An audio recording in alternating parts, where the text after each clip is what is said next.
علی حیدر کرار، نامدار، عزت دار، علمدار، اہل بیت کے سردار، ہمارے سروں کا تاج، آنکھوں کا سرما، ہم ان کے قدموں کی خاک، وہ ہماری جان اور آن اور شان۔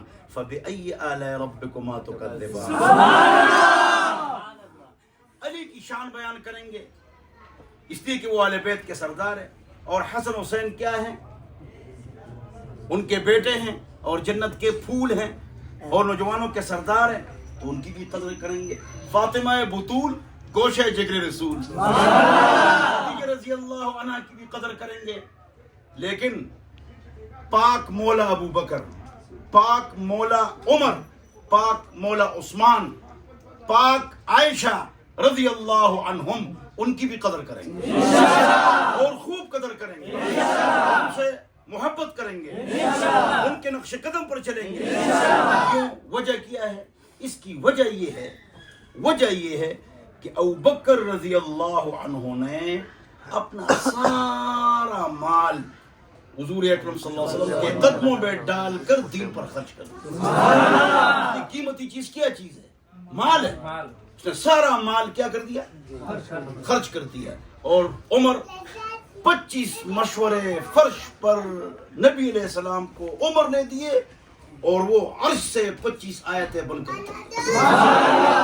عثمان ذی النورین، ان کی جو بیویاں ہیں وہ خدیجہ رضی اللہ عنہا کی بیٹیاں ہیں، ان کی کیا ہے؟ اور حضور سے ہیں۔ کہا جاتا ہے کہ وہ حضور اکرم صلی اللہ علیہ وسلم سے نہیں، پہلے والے خاون سے ہے۔ بہار الانوار کتاب ہے، اس میں ہے، تاریخ الیعقوبی ہے، اور انساب ابی طالب ہے، اس کے اندر ہیں۔ یہ حضور اکرم صلی اللہ علیہ وسلم کی ہی بیٹیاں ہیں۔ یہ سب ہمارے سروں کے تاج ہیں، اور اہل بیت بھی صحابہ سے محبت کرتے تھے۔ کیسے محبت کرتے تھے؟ کیسے؟ کیا حضرت علی رضی اللہ عنہ نے اپنے بچوں کا نام ابو بکر نہ رکھا، 2 کا نام عمر نہ رکھا، 1 کا نام عثمان نہ رکھا، 1 بیٹی کا نام عائشہ نہ رکھا؟ یہ سارے کربلا میں موجود ہے۔ 1 عمر شہید ہو گئے، 1 عمر واپس آ گئے، تو کیا معلوم ہوا کہ انہوں نے یہ نام رکھے ہیں؟ ولدنی ابو بکر مرتین، فرماتے ہیں امام باقر، مجھے ابو بکر نے 2 مرتبہ جنا ہے۔ کیوں؟ امام جعفر صادق کی جو امی ہے فروہ ہے، ام فروہ، کیا ہے؟ ام فروہ ہے۔ یہ جو ام فروہ ہے، یہ کون ہے؟